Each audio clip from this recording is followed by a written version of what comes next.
Okay, plant physio अगर अपने weightage के अकॉर्डिंग बात करें ना तो 3 to 4 क्वेश्चंस जो है वो इससे ऑलमोस्ट आते हैं अपने प्लांट फिजियो, लेकिन चैप्टर भी उतने ही हैं इसमें। जैसे एक चैप्टर अपन इसमें पढ़ेंगे फोटोसिंथेसिस,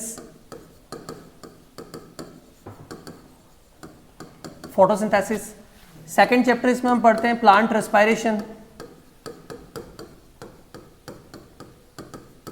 और क्वेश्चंस जो है वो कोई ज़्यादा हार्ड नहीं है, बेसिक लेवल के क्वेश्चन है, लेकिन अपन इसको लेवल पे पढ़ेंगे।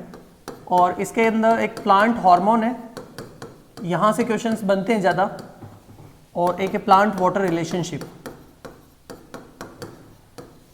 Plant water relationship.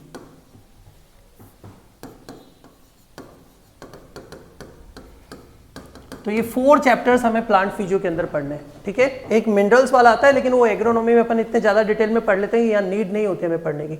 तो प्लांट फिजियोलॉजी एवरेज वेटेज अगर देखें तो 3 to 4 क्वेश्चन है, ये सेल बायो के साथ इंक्लूड करके दी हुई है हमारे सिलेबस के अंदर। तो सेल बायोलॉजी से 1-2 क्वेश्चन आते हैं, तो 3-4 क्वेश्चन इससे आते हैं, और हम इसमें 4 चैप्टर्स देखते हैं। Good evening. अब इन 4 चैप्टर्स में से अपन को पढ़ना है, तो फर्स्ट चैप्टर अपन लेंगे इसमें फोटोसिंथेसिस।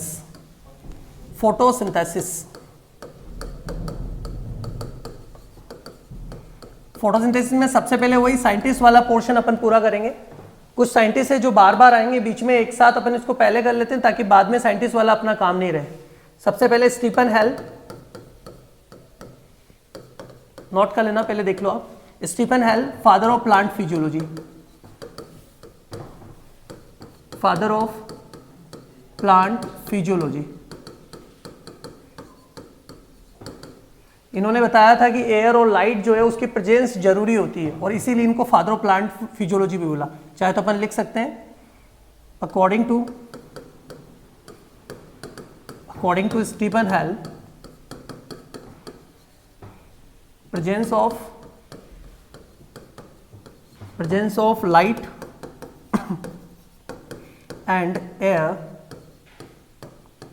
Essential for photosynthesis. तो ये सब इन्होंने दिया था, इसलिए अपन बोलते थे कि फादर ऑफ प्लांट फिजियो कौन है, स्टीफन हेल है। तो ये पहले साइंटिस्ट हमारे फादर ऑफ प्लांट फिजियोलॉजी। इन्होंने बताया कि फोटोसिंथेसिस के लिए presence of light and air जो है वो एसेंशियल होती है। स्टीफन हेल के बाद अगर इंडिया के अंदर किसी ने काम किया तो जेसी बोस, जगजीत चंद्र बोस, इसलिए अपन इसको बोलते हैं father of Indian plant physiology, father of Indian plant physiology.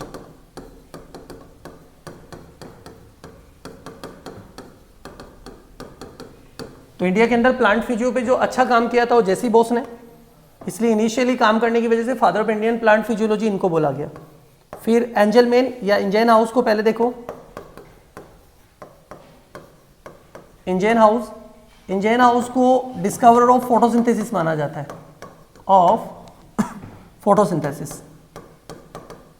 तो फोटोसिंथेसिस का डिस्कवरी का क्रेडिट गया इंजन हाउस को।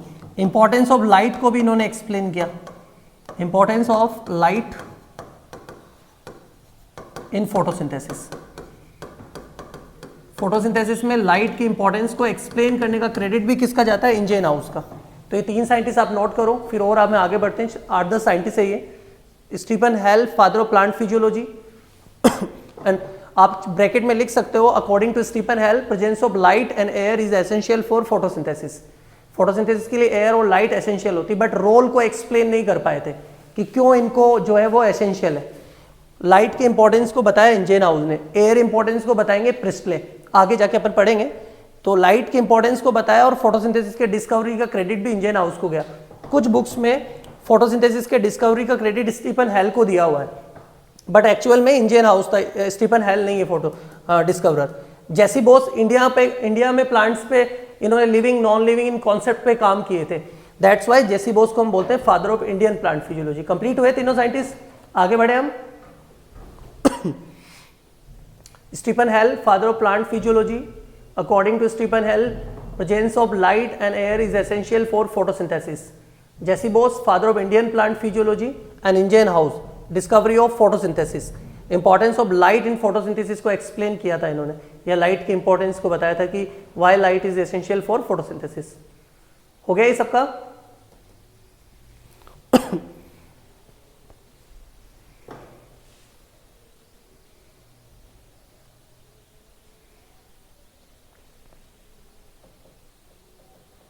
कंप्लीट हो जाए तो बता देना ताकि आगे बढ़े फिर हम।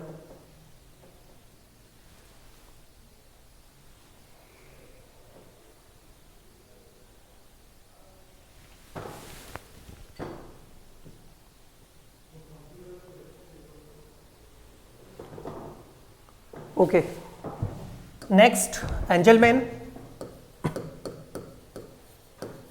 एंजलमैन ने एक्शन स्पेक्ट्रम दिया। एक्शन स्पेक्ट्रम क्या होता है? एक्शन का मतलब होता है रेट ऑफ फोटोसिंथेसिस और स्पेक्ट्रम का मतलब होता है डिफरेंट टाइप ऑफ कलर। मतलब अलग अलग कलर पर रेट ऑफ फोटोसिंथेसिस कैसी होगी, ये एंजलमैन ने बताया। और इन्होंने ही बताया कि मैक्सिमम फोटोसिंथेसिस अगर अपन देखें, अगर मैक्सिमम फोटोसिंथेसिस रेट अगर देखें तो वो रेड लाइट पर होती है। ये इन्होंने एक्सपेरिमेंट करके बताया, वो मैं थोड़ा सा बता दूंगा कि कैसे एक्सपेरिमेंट किया था। और मिनिमम फोटोसिंथेसिस रेट अगर अपन देखें तो वो सबसे कम होती है ग्रीन लाइट पर, क्योंकि सबसे कम अब्जॉर्प्शन भी प्लांट ग्रीन लाइट का ही करता है।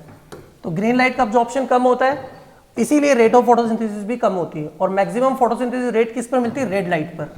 जैसे एक क्वेश्चन हमारे पास आया, maximum photosynthesis rate occur on, A दिया रेड लाइट, बी दिया blue light, C option green light and D option white. Right, तो आंसर क्या देंगे हम? अगर maximum photosynthesis rate occur on तो आंसर क्या दोगे इस कंडीशन में? Maximum photosynthesis rate occur on red light, blue light, green light और व्हाइट। आंसर देखो, अगर अपन इसमें ए आंसर देंगे ना तो गलत हो जाएगा। उसका रीजन है क्योंकि व्हाइट लाइट एक्चुअल में कोई लाइट नहीं है, is a mixture of light. 7 lights को कवर करता है। लाइट का मतलब है विबग्योर। एक्चुअली सनलाइट क्या होती है? व्हाइट ही तो होती है। जब सनलाइट प्रिज्म पर गिराओगे ना तो प्रिज्म में से 7 कलर अलग अलग हो जाते हैं। इसका मतलब है कहीं ना कहीं व्हाइट लाइट ना 7 कलर से मिलकर बनती है। इसलिए इस कंडीशन में हमें मैक्सिमम जो देना है वो आंसर देना है व्हाइट। जब व्हाइट नहीं हो और कलर्स की बात हो तो रेड, ब्लू, ग्रीन, येलो इस तरह के कलर हो तब आंसर रेड लाइट जाएगा। हम एक्चुअल में क्या बचपन से पढ़ते हैं कि व्हाइट भी एक कलर है। व्हाइट एक कलर नहीं, white is a mixture of colour. जब बहुत सारे कलर मिल जाते हैं ना तब जाकर व्हाइट फॉर्म होता है। इसलिए इस कंडीशन में हम व्हाइट को आंसर करेंगे। हाँ, व्हाइट नहीं है उस कंडीशन में हम रेड को आंसर करेंगे। थोड़ा सा हमें यहाँ पर थोड़ा सा ध्यान रखना है कि व्हाइट लाइट जो है ना वो ज्यादा आंसर होगा, बिकॉज व्हाइट लाइट के अंदर विबग्योर 7 कलर्स होते हैं। तो एक तो ये चीज हमें पता होना चाहिए। अच्छा, आगे चलते हैं अपन। ये रेड लाइट ग्रीन लाइट का तो हो गया, इसमें अपन ग्राफ भी बनाएंगे। लेकिन ये एक्सपेरिमेंट कैसे किया था? एक मिनट स्पेस चाहिए, पहले इसको नोट करो। आप नोट कर लो इसको जल्दी से, ताकि फिर मैं स्पेस लेके इसको समझा दूं कि एक्सपेरिमेंट कैसे हुआ था और ग्राफ क्या है इनके। तो एंजलमैन एक्शन स्पेक्ट्रम दिया। Minimum photosynthesis rate red light पर होती है, मैक्सिमम फोटोसिंथेसिस मैक्सिमम रेड पर होती है और मिनिमम ग्रीन पर होती है। व्हाइट ऑप्शन में तो ज्यादा अच्छा आंसर है व्हाइट। व्हाइट नहीं हो तो हम रेड आंसर लगा लेंगे। हो गया सबका नोट?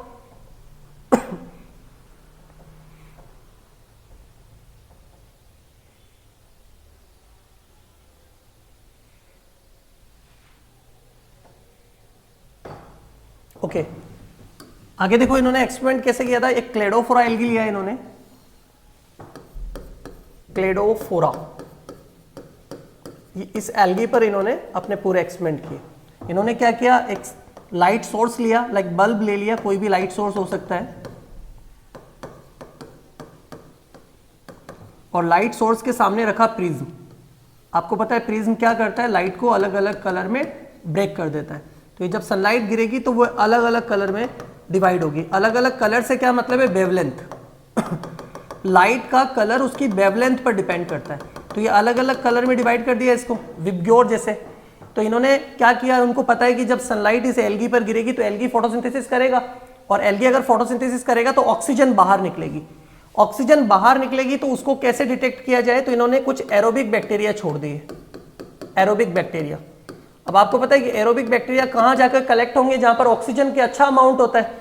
तो वो एरोबिक बैक्टीरिया जो भी थे वो यहाँ कलेक्ट होने लगे। एल्गी के ऊपर, क्योंकि एल्गी पर क्या चल रहा था, फोटोसिंथेसिस चल रहा था, तो फोटोसिंथेसिस चलने की वजह से ये सब यहाँ इकट्ठे हो गए। तो उन्होंने क्या ऑब्जर्व किया कि जहां पर ब्लू लाइट गिरी थी वहां पर ये बैक्टीरिया थोड़े ज्यादा थे, और जहां पर रेड लाइट थी वहां पर बहुत ज्यादा थे। अच्छा, यहां एरोबिक बैक्टीरिया बहुत ज्यादा क्यों थे, क्योंकि यहां पर ऑक्सीजन ज्यादा निकल रही थी। ऑक्सीजन क्यों ज्यादा निकल रही थी, क्योंकि रेट ऑफ फोटोसिंथेसिस भी सबसे ज्यादा थी। इस बेसिस पर उन्होंने बताया कि रेड लाइट पर मैक्सिमम फोटोसिंथेसिस है और ब्लू सेकंड नंबर पे आती है, और लास्ट में कौन आता है, ग्रीन। तो ये तो इन्होंने बता दिया। ये इसी तरह इन्होंने एक्सपेरिमेंट किया था, लाइट सोर्स लिया, प्रिज्म लिया, लाइट को डालकर अलग अलग कलर में डिवाइड किया और ऑब्जर्व किया कि किस कलर पर कितने एरोबिक बैक्टीरिया कलेक्ट हो रहे हैं। उन्होंने देखा कि रेड लाइट पर एरोबिक बैक्टीरिया बहुत सारे थे, इसका मतलब यहां पर ऑक्सीजन ज्यादा प्रोड्यूस हो रही है, क्योंकि यहां पर रेट ऑफ फोटोसिंथेसिस हाईएस्ट है। सेकंड नंबर पे ब्लू आ रहा था और लोएस्ट आ रहा था कौन, ग्रीन कलर। तो इन्होंने इस बेसिस पर जो है वो एक्सपेरिमेंट किया था। कई बार क्वेश्चन में पूछा जाता है कि कौन सी एल्गी का यूज लिया था, तो एल्गी का नाम याद रखना, क्लेडोफोरा एल्गी। क्लेडोफोरा एल्गी को यूज लिया था किसने, एंजेलमैन ने, for action spectrum. Upon graphical समझे ना बेटा, तो दो ग्राफिकल है, एक तो ये फोटोसिंथेसिस, मैं दो ग्राफ बना रहा हूं, एक तो फोटोसिंथेसिस के बेसिस पर और एक अब्जॉर्प्शन के बेसिस पर। Photosynthesis and absorption. फोटोसिंथेसिस के लिए वेवलेंथ और फोटोसिंथेसिस रेट के बीच में ग्राफ है। ये ग्राफ कुछ ऐसा होगा, ये जो सबसे ज्यादा आ रहा है वो रेड पर, जो सेकंड नंबर पे आ रहा है वो ब्लू पर, और जो सबसे कम आ रहा है वो ग्रीन पर। इस तरह का ये ग्राफ फोटोसिंथेसिस। अब्जॉर्प्शन का जब आप ग्राफ देखोगे ना तो आपको थोड़ा सा डिफरेंट लगेगा। कैसे डिफरेंट लगेगा, देखो एक बार, ये अब्जॉर्प्शन और आप वेवलेंथ के बीच में ग्राफ बना रहे हो, और ये ग्राफ आपको कुछ इस तरह का लगेगा। मतलब फर्स्ट नंबर पे कौन चला गया, ब्लू, और सेकंड नंबर पे कौन आ गया, रेड, और सबसे कम कौन है, ग्रीन। मतलब अब्जॉर्प्शन में सबसे ज्यादा अब्जॉर्प्शन होता है ब्लू लाइट का, और रेड लाइट सेकंड नंबर पे आ जाती है। अच्छा, ग्रीन दोनों कंडीशन में लोएस्ट रहेगा। रेट ऑफ फोटोसिंथेसिस देखोगे तो भी ग्रीन सबसे कम, और अब्जॉर्प्शन देखोगे तो भी सबसे कम। मतलब प्लांट सबसे ज्यादा सबसे कम अब्जॉर्ब किस लाइट को करते हैं, ग्रीन को, और सबसे ज्यादा कम फोटोसिंथेसिस भी किस पर होता है, ग्रीन में। लेकिन ब्लू और रेड का रिलेशन अलग है। अगर बात फोटोसिंथेसिस की होगी तो रेड हायर देन ब्लू, और बात अब्जॉर्प्शन की होगी तो ब्लू हायर देन रेड। ये दो ग्राफ है। कभी ग्राफिकल क्वेश्चंस आ जाए ना तो हम इजीली सॉल्व कर पाए। जैसे पूछा कि प्लांट कौन सी लाइट को सबसे ज्यादा अब्जॉर्व करते हैं, ब्लू को, और प्लांट सबसे ज्यादा फोटोसिंथेसिस किस लाइट पर दिखाते हैं, रेड पर। तो ये दो रिलेशन और दो ग्राफ है, और ये डायग्राम है जो एक्सपेरिमेंट को रिप्रेजेंट करता है। यहां पर एल्गी का नाम इंपॉर्टेंट है, नोट कर लो इसको। ये सब एंजेलमैन में ही लिखना है हमें। ये सब एंजेलमैन में ही लिखना है। एंजेलमैन ने क्लेडोफोरा एल्गी का यूज किया था एक्सपेरिमेंट के अंदर। तो कई बार इस एल्गी का नाम पूछा जाता है, एक्सपेरिमेंट तो नहीं पूछा जाता, बट एल्गी का नाम पूछ लिया जाता है। उधर हमें ध्यान रखना है कि फोटोसिंथेसिस में रेड लाइट ब्लू से हायर है, बट अब्जॉर्प्शन में यही रिलेशन जस्ट ऑपोजिट हो जाता है, ब्लू हायर देन रेड हो जाता है, राइट। और ग्रीन दोनों कंडीशन में लोएस्ट रहेगा। Rate of photosynthesis also found lowest on green colour, और रेट ऑफ अब्जॉर्प्शन भी लोएस्ट होगा किस पर, ग्रीन पर। तो लोएस्ट में तो कोई प्रॉब्लम नहीं है, हाईएस्ट में थोड़ा प्रॉब्लम है, क्योंकि मैक्सिमम फोटोसिंथेसिस रेड पे होता है लेकिन मैक्सिमम अब्जॉर्प्शन ब्लू पर होता है। डन हो गया सबका ये।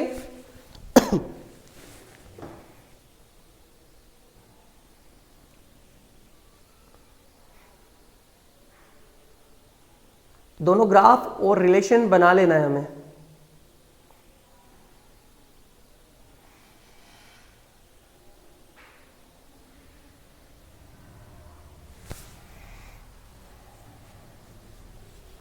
आगे बढ़े।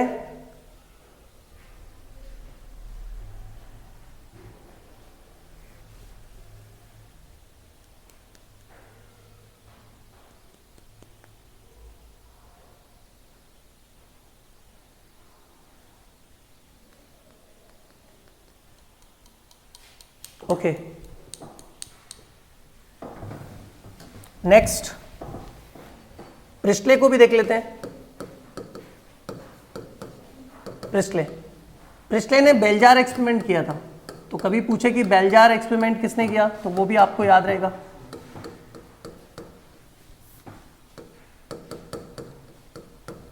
बेलजार एक्सपेरिमेंट ये इन्होंने किया। बेलजार एक्सपेरिमेंट क्या था, इन्होंने एक बेलजार लिया, उसके अंदर एक कैंडल को जला दिया और एक माइस, एक चूहा उन्होंने वहां छोड़ दिया।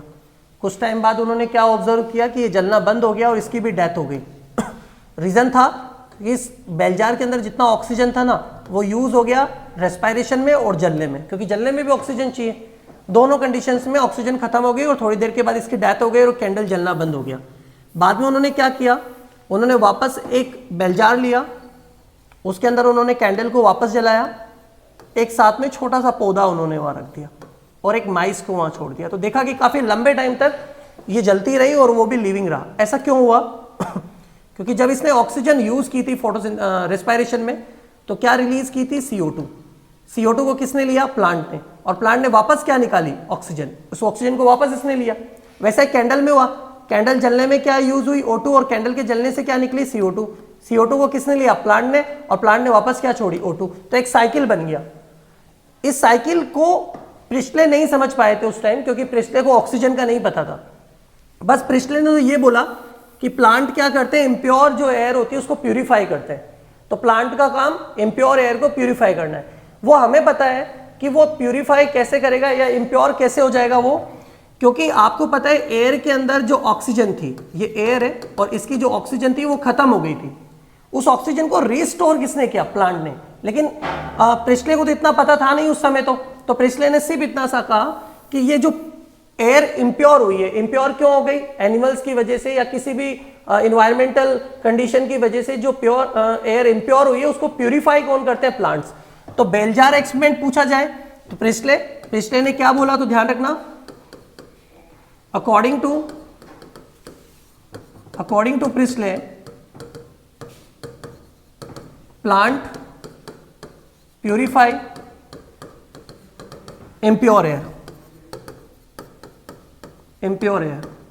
आप ब्रैकेट में लिख सकते हो रिस्टोर O2। यह आप लोगों को पता है, उस समय प्रिस्टले को नहीं पता था। Restore O2। तो according to Priestley, plant purify impure air. Impure air को प्यूरिफाई करते हैं।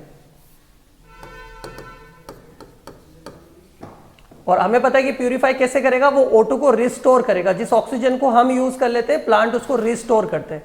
तो प्रिस्टले ने बोला प्लांट्स का फंक्शन है प्यूरिफाई करना इम्प्योर एयर को। और बेल जार एक्सपेरिमेंट में बाद में ऑक्सीजन का डिस्कवरर भी यही थे। तो डिस्कवरी ऑफ O2 वो भी प्रिस्टले को क्रेडिट जाता है। बाद में प्रिस्टले ने ही बताया कि जिस गैस के लिए वो बात कर रहे हैं वो ऑक्सीजन है। तो डिस्कवरी ऑफ O2 प्रिस्टले को क्रेडिट जाता है। According to Priestley, plant purify impure air, ये भी प्रिस्टले को जाता है। और बेल जार एक्सपेरिमेंट, इन तीनों से रिलेटेड कोई भी क्वेश्चन आए प्रिस्टले ही आंसर देना है। ठीक है? Priestley, bell jar experiment, according to Priestley, plant purify impure air, bracket में लिखना रिस्टोर O2 को रिस्टोर करते हैं एनवायरनमेंट के अंदर। और डिस्कवरी और O2 भी आप प्रिस्टले को ही मानते हैं। तो ये 3 पॉइंट तो हमारे इनके हो गए प्रिस्टले के।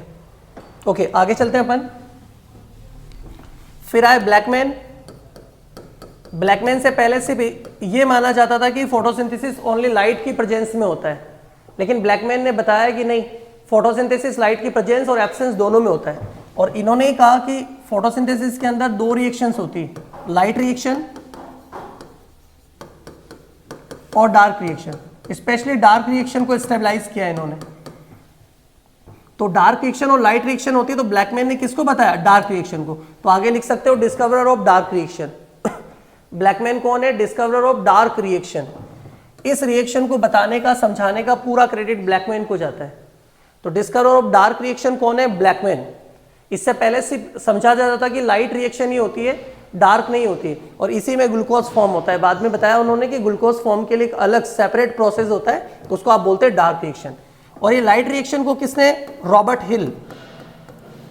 तो आगे इसके सामने लिख लेना discoverer of light reaction.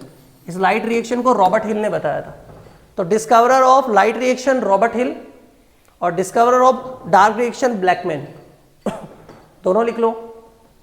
Blackman के सामने लिखना है डिस्कवरर ऑफ डार्क रिएक्शन और इनके सामने लिखना है रॉबर्ट हिल के सामने डिस्कवरर ऑफ लाइट रिएक्शन। ये लाइट रिएक्शन को डिस्कवर करते हैं और वो डार्क रिएक्शन को डिस्कवर करते हैं। ठीक है? तो लाइट से पूछा जाए तो रॉबर्ट हिल और डार्क से पूछा जाए तो ब्लैकमैन। ये दोनों हमें ध्यान रखना है इसमें। Okay, next. हमें पता है कि फोटोसिंथेसिस में क्या होता है? CO2 और H2O रिएक्ट करते हैं और क्या बनता है? ग्लूकोज, और ग्लूकोज के साथ निकलती है O2। बड़ा कंफ्यूजन था क्योंकि इसके पास भी ऑक्सीजन है, इसके पास भी ऑक्सीजन है, मे बी ये ऑक्सीजन यहाँ से आ सकती है या मे बी यहाँ से आ सकती है, तो ये कंफ्यूजन था सबसे पहले। फिर एक साइंटिस्ट थे वॉन नेल, वॉन नेल ने सबसे पहले बताया कि oxygen of photosynthesis always release from H2O, कि H2O से निकलती है, CO2 से नहीं। उन्होंने क्या किया, उन्होंने H2O की जगह एक बार H2S लिया, तो उन्होंने क्या ऑब्जर्व किया, ये ऑक्सीजन बंद हो गई और सल्फर गैस निकलने लग गई। मतलब ये जो को प्रोडक्ट बन रहा है ना, वो यहाँ से आता है। तो इस तरह से उन्होंने बताया कि oxygen of photosynthesis always release from H2S। तो वॉन नेल के सामने लिख लो, ये वॉन नेल के सामने लिखना, oxygen of photosynthesis, oxygen of photosynthesis always release from H2O, oxygen of photosynthesis always release from H2O, H2O, oxygen of photosynthesis always release from H2O। मतलब photosynthesis में जो ऑक्सीजन निकलती है वो H2O से निकलती है, CO2 से नहीं निकलती। ये वॉन नेल ने बताया था। आप ब्रैकेट में लिख भी लेना, with the help of H2S, with the help of H2S, with the help of H2S। H2S की हेल्प से, कई बार पूछते हैं वॉन नेल ने किसकी हेल्प से इस जो भी फिनोमिना को एक्सप्लेन किया था, तो आप ध्यान रखना है H2S, with the help of H2S। लेकिन फिर भी कुछ लोगों को बिलीव नहीं हुआ कि ऐसा होता है। इसे प्रूव किया रुबेन, 3 साइंटिस्ट थे, हाशिद, रुबेन, हाशिद एंड कॉमेन। ये 3 साइंटिस्ट आए और इन्होंने बताया कि वॉन नेल ने जो कहा वो बिल्कुल सही कहा। कैसे कहा इन्होंने, CO2 में जो ऑक्सीजन ली वो नॉर्मल ऑक्सीजन ली 16 वाली, और H2O के अंदर उन्होंने ऑक्सीजन का आइसोटोप यूज किया 18 वाला, और इन्होंने ऑब्जर्व किया कि जो ऑक्सीजन निकल रही थी फोटोसिंथेसिस में वो 18 वाली ऑक्सीजन थी, 16 वाली नहीं थी। इसका मतलब है कि CO2 की ऑक्सीजन वहां नहीं आती, CO2 की ऑक्सीजन ग्लूकोज में जाती है, और जो ऑक्सीजन रिलीज होती थी वो कहां से आती है, H2O से। तभी तो जो निकलने वाली ऑक्सीजन थी वो आइसोटोप थी। तो आप यूं की पूछे कि oxygen release from H2, it explain by तो वॉन नेल, बट ये प्रूव्ड किसने किया, रुबेन, हाशिद एंड कॉमेन ने। तो नीचे आप स्टार लगा के लिखना, वॉन नेल वाले पॉइंट में ही नीचे स्टार लगा के लिखना है, it proved by Ruben, Hassid and Kamen, it proved by Ruben, Hassid and कॉमेन।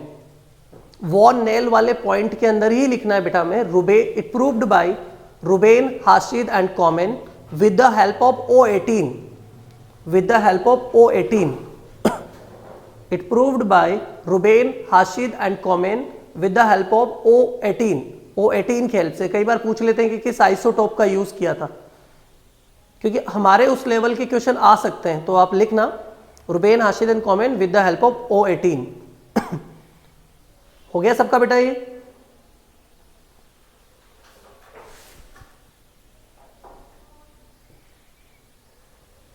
Okay उसके बाद next Emerson and Arnold, Emerson and Arnold. Emerson and Arnold 2 pigment system theory दी थी इन्होंने, 2 पिगमेंट सिस्टम। 2 पिगमेंट सिस्टम अगर पूछे कि किसने दिया तो इमर्सन एंड अर्नोल्ड ने। इन्होंने क्या किया, प्लांट के जो पिगमेंट्स थे उनको 2 पार्ट्स में डिवाइड किया, PS first and PS second, photosystem first and photosystem second. PS system में कौन आता है, pigments the work at 700 nanometre और मोर लाइट। 700 नैनोमीटर या उससे ज्यादा की लाइट पर जो काम करते हैं वो PS फर्स्ट में आ गए, और पिगमेंट्स they work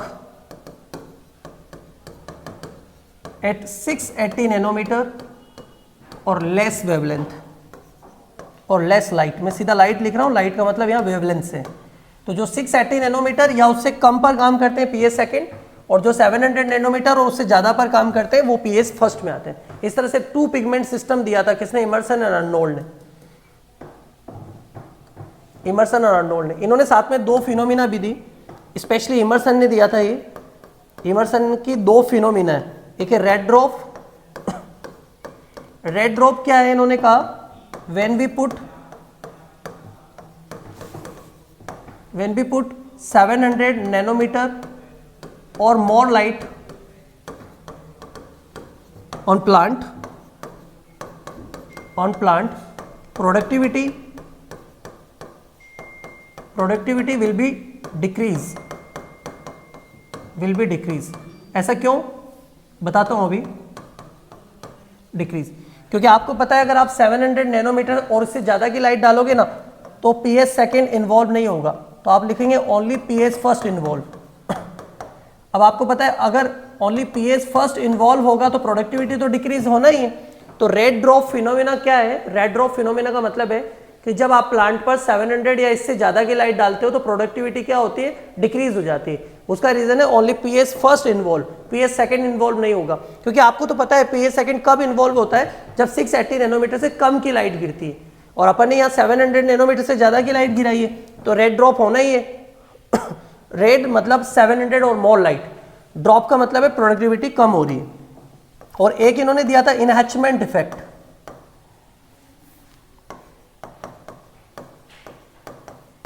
इनहैचमेंट इफेक्ट इसका जस्ट लाइट ऑपोजिट है। इन्होंने कहा when we put mix light on plant, productivity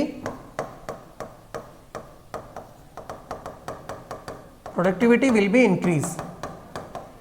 और आपको पता है इंक्रीज होने का रीजन है क्योंकि दोनों पिगमेंट इन्वॉल्व होंगे, तो आप लिख सकते हो both pigment involve, both PS first and second involve. जब दोनों इन्वॉल्व होंगे तो प्रोडक्टिविटी तो बढ़ना ही है। इसको इनहैचमेंट इफेक्ट।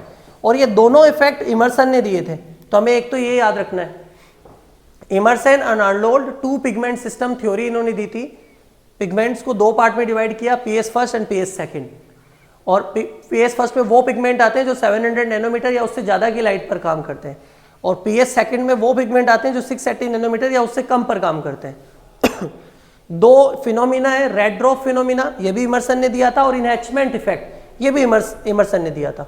रेड ड्रॉप में क्या है कि जब आप 700 या इससे ज़्यादा की लाइट डालोगे ना तो केवल एक ही पिगमेंट सिस्टम काम करेगा और प्रोडक्टिविटी कम हो जाएगी।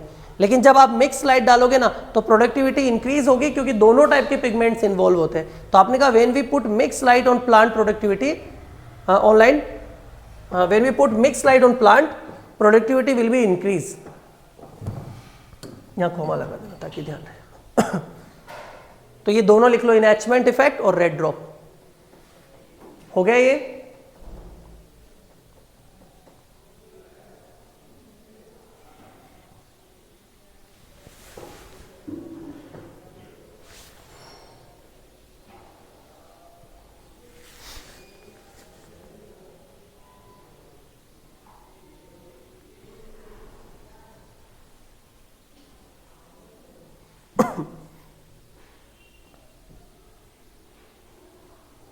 कंप्लीट, आगे बढ़े।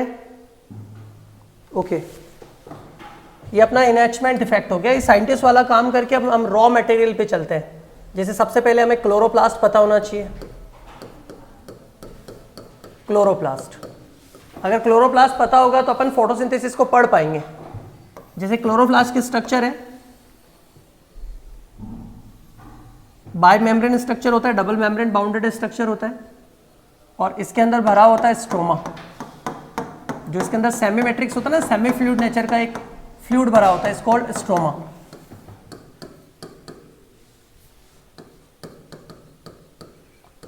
स्ट्रोमा के अंदर डार्क रिएक्शन होती है। हमें पता होना चाहिए कि डार्क रिएक्शन की साइड कौन है? स्ट्रोमा है। ठीक है, अंदर आप देखोगे तो कुछ स्ट्रक्चर्स होगी जिनको आप ग्रेना बोलते हैं। ये जो बन रहे हैं थाइलेकोइड से, तो ये पूरे स्ट्रक्चर को तो अपन बोलते हैं ग्रेना। और ग्रेना के एक स्ट्रक्चर की अपन बात करें तो इसको बोलते हैं हम ग्रेनल थाइलेकोइड। और ऐसे बहुत सारे ग्रेना होता है, 20 to 60 ग्रेना एक क्लोरोप्लास्ट के अंदर होते हैं। और इन ग्रेना को जोड़ने का काम करते हैं कुछ बड़े थाइलेकोइड, और ये स्ट्रोमा में पड़े होते हैं, that's why known as stromal thylakoid.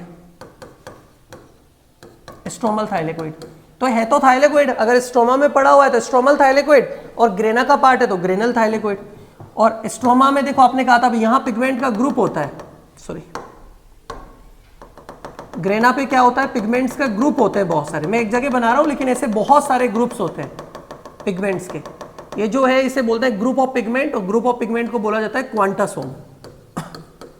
Quantasome, quantasome का मतलब है 200 to 300 पिगमेंट, इतने सारे पिगमेंट्स होते हैं एक ग्रुप के अंदर, तो उसे हम बोलते हैं क्वांटासोम। अब एक्चुअल में क्वांटासोम में देखें ना बेटा, तो क्वांटासोम में दोनों पिगमेंट होते हैं, पीएस फर्स्ट पिगमेंट भी होता है और पीएस सेकंड, दोनों पिगमेंट होते हैं। तो क्वांटासोम के अंदर PS first and PS second दोनों पिगमेंट है। और क्वांटासोम को डिस्कवर किया था, discovered by park and begins, park and begins, park और बिगिंस ने इसको डिस्कवर किया था कि कोई ग्रुप ऑफ पिगमेंट भी होता है। क्वांटासोम, एक क्वांटासोम के अंदर 200 to 300 पिगमेंट होते हैं और दोनों पिगमेंट मिलते हैं, पीएस फर्स्ट और पीएस सेकंड, और इसको डिस्कवर किया था पार्क एंड बिगिंस ने। अच्छा, क्वांटासोम को ना स्मॉलेस्ट यूनिट ऑफ फोटोसिंथेसिस बोलते हैं। अच्छा क्वेश्चन है ये, स्मॉलेस्ट यूनिट ऑफ फोटोसिंथेसिस, कई बार आ जाता है question. Smallest unit of photosynthesis कौन है, क्वांटासोम। पार्क एंड बिगिंस ने डिस्कवर किया। जो पिगमेंट होते हैं दोनों होते हैं, पीएस फर्स्ट भी और पीएस सेकंड भी। अच्छा, एक और बात आप याद रखना कि यहाँ भी पिगमेंट होते हैं, लेकिन ये जो यहाँ पिगमेंट होते हैं ना, वो केवल पीएस फर्स्ट वाले होते हैं, पीएस सेकंड नहीं होता। तो एक तो ये चीज़ हमें थोड़ा सा नोटिस करके रखना है। स्ट्रोमल थाइलेकोइड पर पिगमेंट होते हैं बट पीएस फर्स्ट वाले, और ग्रेना पर दोनों पिगमेंट होते हैं, पीएस फर्स्ट भी और पीएस सेकंड भी, in form of quantasome, in form of quantasome. भरा हुआ होता है वो स्ट्रोमा होता है, स्ट्रोमा में चलती है डार्क रिएक्शन। तो हमें फोटोसिंथेसिस से रिलेटेड क्लोरोप्लास्ट को देखना था, तो हमने देख लिया। ये डायग्राम बना लो, इसमें ये चीजें लिख लेना ताकि पता रहे। लाइट रिएक्शन कहाँ चलती है, ग्रेना पर, site of light reaction grana of chloroplast, important है। ग्रेना पर लाइट रिएक्शन चलती है, स्ट्रोमा में डार्क रिएक्शन। ग्रेना पर दोनों टाइप के पिगमेंट होते हैं, पीएस फर्स्ट और पीएस सेकंड, और स्ट्रोमल थाइलेकोइड पे एक ही पिगमेंट होता है, स्ट्रोमा में कोई पिगमेंट नहीं मिलता है। पिगमेंट जो भी होंगे वो सब ग्रेना में होंगे, स्ट्रोमा में कोई पिगमेंट नहीं होते। एक्चुअल में देखें ना, तो मैं इसको थोड़ा सा और डिटेल में जाते हैं अपन। इसको देखें तो कुछ इस तरह से ही है, 1 2 3 ऐसे है ना। इसमें ये वाली सरफेस तो क्या है, खुली हुई सरफेस है, इसको बोलते हैं अप्रेस्ड सरफेस, अप्रेस्ड। और ये जो बंद वाली सरफेस है ना, इनको बोलते हैं non apprised surface, non apprised, non apprised surface. तो ये जो अप्रेस्ड सरफेस है, यहां होते हैं कौन से पिगमेंट, पीएस फर्स्ट, और नॉन अप्रेस्ड पे होते हैं पीएस सेकंड। तभी तो मैंने बोला कि यहां कोई नॉन अप्रेस्ड सरफेस तो होगी नहीं, तो यहां पीएस सेकंड मिल ही नहीं सकते, क्योंकि आपको पता होना चाहिए पीएस फर्स्ट अप्रेस्ड सरफेस पे मिलते हैं, मतलब ओपन सरफेस। अप्रेस्ड का मतलब ओपन है, ओपन, और नॉन अप्रेस्ड का मतलब क्लोज है। तो क्लोज सरफेस पे तो कौन से पिगमेंट होते हैं, पीएस सेकंड, और जो खुली हुई सरफेस होती है ना, उस पे होते हैं पीएस फर्स्ट। अब इसमें तो क्या है बेटा कि दोनों तरह की सरफेस अवेलेबल है, खुली हुई भी है और क्लोज भी है, इसलिए दोनों पिगमेंट है। लेकिन ये तो अकेला होता है, इसके पास कोई बंद सरफेस तो हो नहीं सकती, क्लोज सरफेस तो हो नहीं सकती, तो इसके पास पीएस सेकंड नहीं होते, इसके पास ओनली पीएस फर्स्ट होते हैं। तो थोड़ा सा आप वो और डिटेल में चले जाना ताकि हमें पता रहे कि पीएस फर्स्ट और पीएस सेकंड पिगमेंट कहाँ होते हैं। हो गया ये सबका। क्वांटासोम के लिए याद रखना, कॉमन क्वेश्चन आते हैं। Quantasome unit, smallest unit of photosynthesis. दोनों टाइप के पिगमेंट है, PS first and PS second. Pigments और भी होते हैं स्ट्रोमल थाइलेकोइड पे, जिसे अपन बोलते हैं पीएस फर्स्ट। Okay okay. और ये ग्रुप की फॉर्म में होते हैं, ऐसे अलग अलग नहीं पड़े रहते, एक ग्रुप बना के रहते हैं। जैसे 200 to 300 का एक ग्रुप है, फिर एक ग्रुप कहीं और पड़ा हुआ है, एक ग्रुप कहीं और पड़ा है, ऐसे 1000 ग्रुप्स होते हैं प्लांट के अंदर, मतलब 1000 क्वांटासोम्स होंगे, लेकिन अलग अलग ग्रुप्स की फॉर्म में पड़े होंगे। चलो आगे चलते हैं अपन।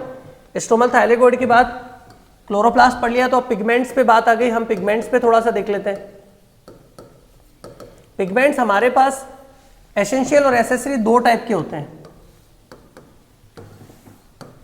एक पिगमेंट्स होते हैं जिन्हें हम बोलते हैं एसेंशियल पिगमेंट, मतलब ये तो चाहिए ही चाहिए, इनके अलावा, इनके बिना तो कुछ हो ही नहीं सकता। और कुछ जो इनकी हेल्प करते हैं उनको हम बोलते हैं एसेसरी पिगमेंट्स। इस तरह से अपन ने क्या किया बेटा, पिगमेंट्स को दो पार्ट में डिवाइड किया फंक्शन के बेसिस पर या उनके इंपॉर्टेंस के बेसिस पर। एसेंशियल पिगमेंट क्या करते हैं, convert light energy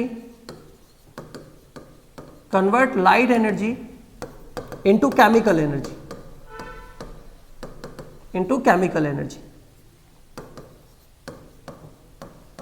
light energy को केमिकल एनर्जी में कन्वर्ट करते हैं। यहां केमिकल एनर्जी से मतलब है एटीपी में कन्वर्ट करते हैं। कौन, एसेंशियल पिगमेंट्स। अच्छा, इसमें कौन आता है, इन विच इंक्लूड क्लोरोफिल ए। इसमें क्लोरोफिल ए को लिया जाता है, क्लोरोफिल ए। उधर क्या है बेटा, इनमें दो फंक्शंस होते हैं। एक तो फंक्शन है अब्जॉर्प्शन ऑफ सनलाइट को ऑब्जॉर्व करना इनका एक काम है। दूसरा काम क्या है, इस क्लोरोफिल ए को बचाना है सनलाइट से, क्योंकि अगर सनलाइट डायरेक्टली इस पे गिरेगी ना तो ये ब्रेक हो सकता है। तो इसको चारों तरफ से कवर करके रखते हैं। तो अपन लिख सकते हैं protect chlorophyll A from sunlight. तो सनलाइट से प्रोटेक्ट करना, जिसको अपन एक छोटे वर्ड में बोल सकते हैं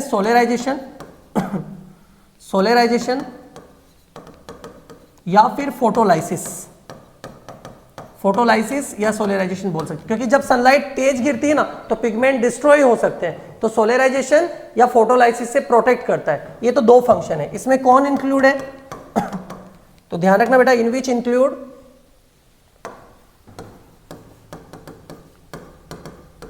इंक्लूड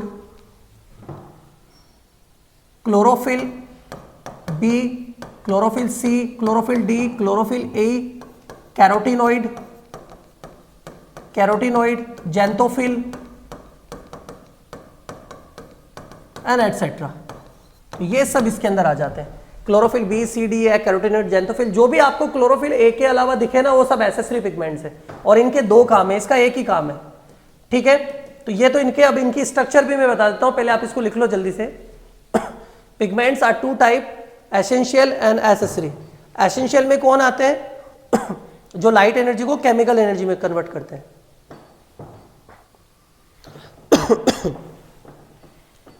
और एसेसरी जो है ना वो दो फंक्शन करते हैं। एक तो सनलाइट को अब्सॉर्ब करते हैं और इसको बचाने का काम भी करते हैं, नहीं तो ये डिस्ट्रॉय हो जाएगा सनलाइट से।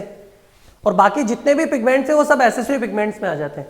जैसे कई बार क्वेश्चन आ जाता है कि which of the following is not accessory pigment, और ऑप्शन दे दिया क्लोरोफिल बी, सी, ए और डी। तो आपको याद रखना है ए नहीं है, क्योंकि ए एसेंशियल है। ठीक है, हो गया ये।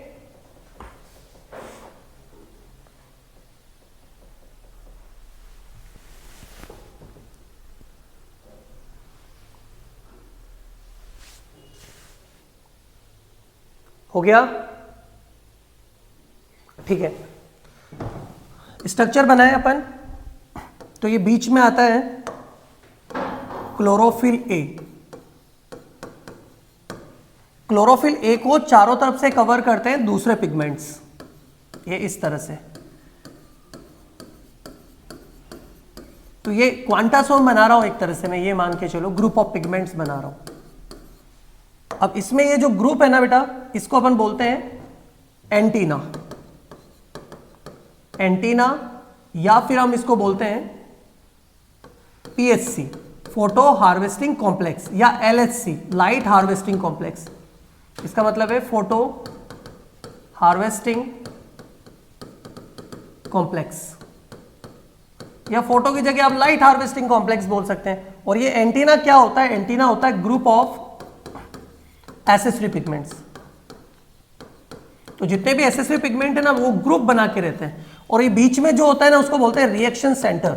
और आपको पता है रिएक्शन सेंटर में कौन आता है, क्लोरोफिल ए। अब सनलाइट आई तो सनलाइट को ये अब्जॉर्व करेंगे, अब्जॉर्व करके आगे ट्रांसफर करेंगे। ये ट्रांसफर होता हुआ लास्ट में क्लोरोफिल ए में आ जाता है। ऐसे ये सब ट्रांसफर होगा और ट्रांसफर होकर क्लोरोफिल ए में आ जाएगा।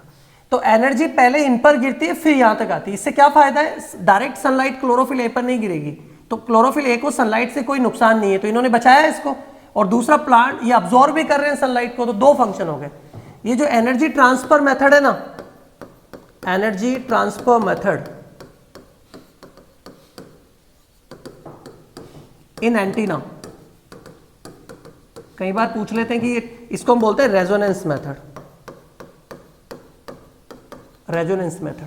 तो रेजोनेंस मेथड से ये एनर्जी ट्रांसफर करते हैं ये अपने एनर्जी इसको देगा, ये इसको देगा, और ऐसे ट्रांसफर करते हुए क्लोरोफिल ए तक आ जाते हैं ये।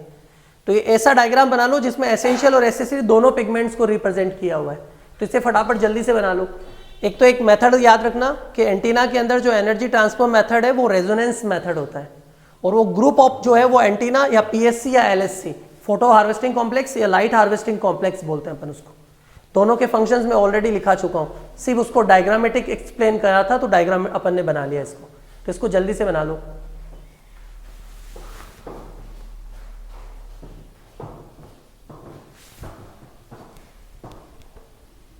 सॉरी,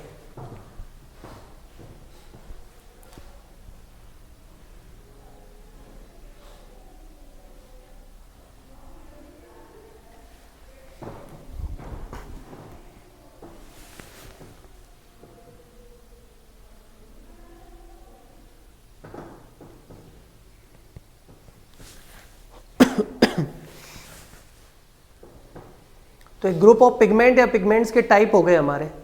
कुछ एग्जाम्पल्स हैं, उन पे भी अपन बात करेंगे अभी। पहले इनको कंप्लीट करो। हो गया ये सबका?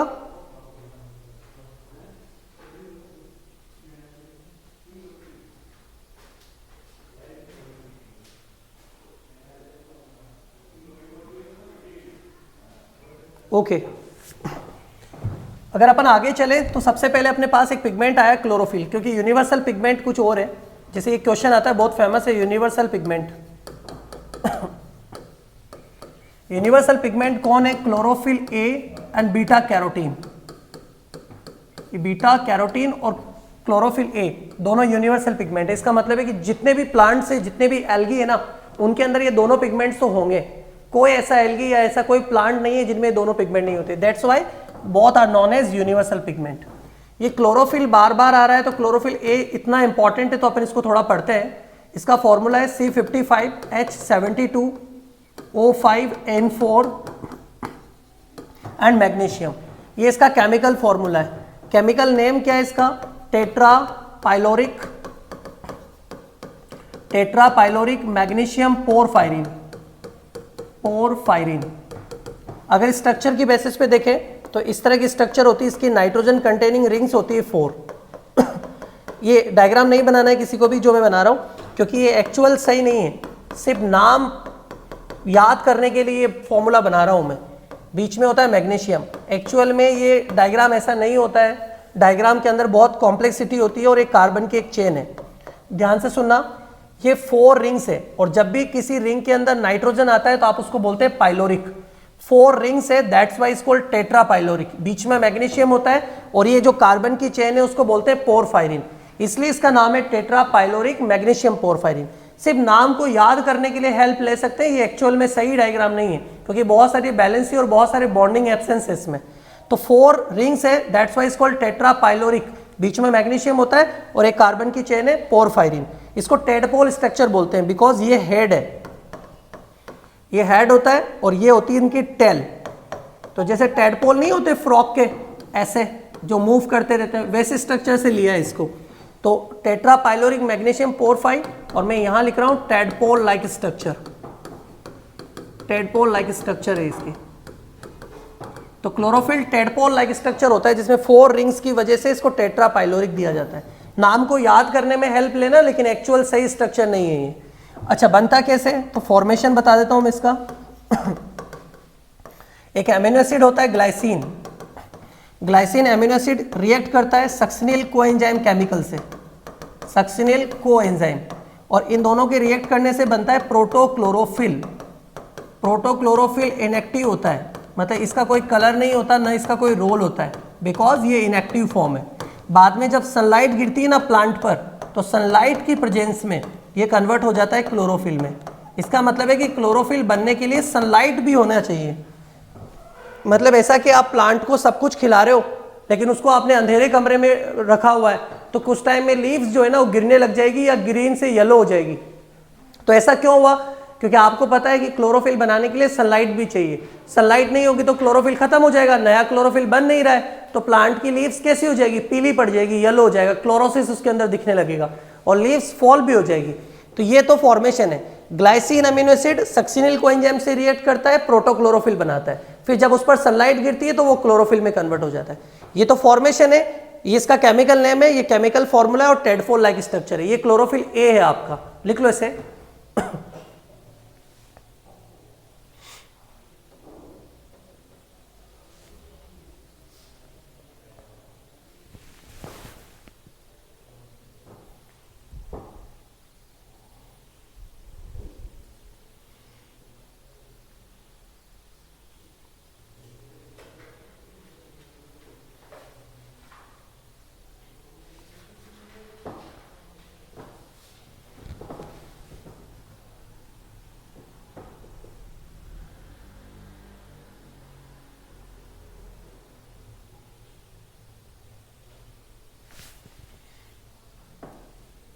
हो गया ये सबका?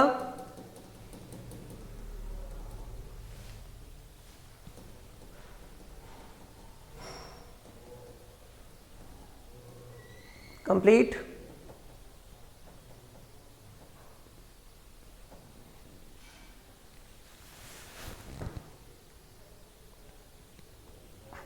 मनोज नोट हो गया? ठीक,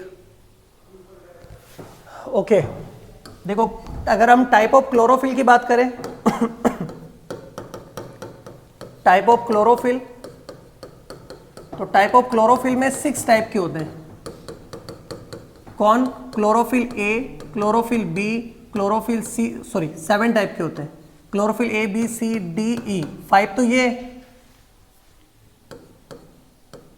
उसके अलावा बैक्टीरिया के अंदर 2 तरह के क्लोरोफिल मिलते हैं, एक तो बैक्टीरियो क्लोरोफिल और एक होता है बैक्टीरियो विरिडिन। तो बैक्टीरियो विरिडिन और बैक्टीरियो क्लोरोफिल, ये 2 एक्स्ट्रा है और 5 ये, टोटल 7 क्लोरोफिल होते हैं। एक तो हमें ये याद रखना है कि टाइप ऑफ क्लोरोफिल 7 टाइप है, chlorophyll A B C D E, bacteriochlorophyll और bacterioviridin. Chlorophyll soluble in organic solution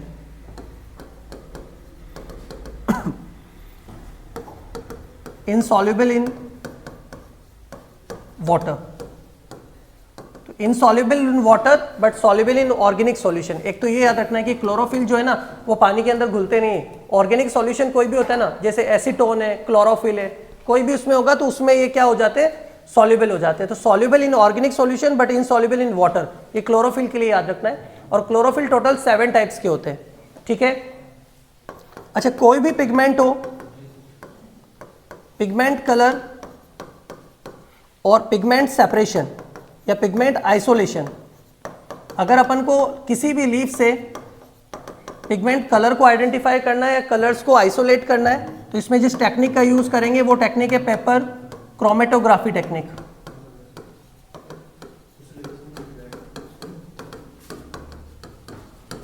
तो पेपर क्रोमेटोग्राफी टेक्निक 2 जगह काम आता है, एक तो पिगमेंट्स का कलर देखने में कि क्लोरोफिल ए का क्या कलर है, क्लोरोफिल बी का क्या कलर है, और पिगमेंट्स को आइसोलेट करने में भी, जिसे किसी लीफ से हमें निकालना है तो हम पेपर क्रोमेटोग्राफी टेक्निक का यूज करते हैं। इस टेक्निक में अब डिफरेंट टाइप के क्या होता है, रेस के बेसिस पर हम उनको अलग कर लेते हैं। तो एक तो टेक्निक का नाम याद रखना है कि किसी पिगमेंट का कलर हमें आइडेंटिफाई करना है या पिगमेंट को आइसोलेट करना है तो हम क्या करेंगे। ओके हो गया ये?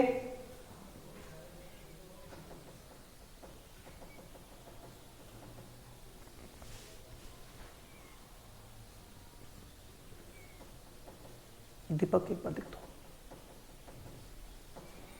तो टाइप ऑफ क्लोरोफिल 7 टाइप्स है, ओके। उसके बाद अगर अपन बात करें दूसरे पिगमेंट्स की तो कैरोटीनॉइड पे आ जाओ। कैरोटीनॉइड पिगमेंट 2 टाइप के होते हैं, एक तो होता है कैरोटीन और एक होता है जैंथोफिल। अगर कैरोटीन की बात करें तो बेसिकली पीएस फर्स्ट में आता है, और इसकी बात करें तो ये पीएस सेकंड के अंदर आता है। इसका कलर है orange, red orange, red orange colour होता है इसका, ठीक है। और इसकी बात करें तो इसका कलर होता है येलो। जैसे आपने कैरोटीन के एग्जांपल्स पढ़े होंगे, alpha carotene, beta carotene and gamma carotene, different type के कैरोटीन है। बीटा कैरोटीन तो विटामिन ए बनाता है आगे जाके, और जेंथोफिल में बहुत सारे जेंथोफिल है, फ्यूकोजेंथोफिल,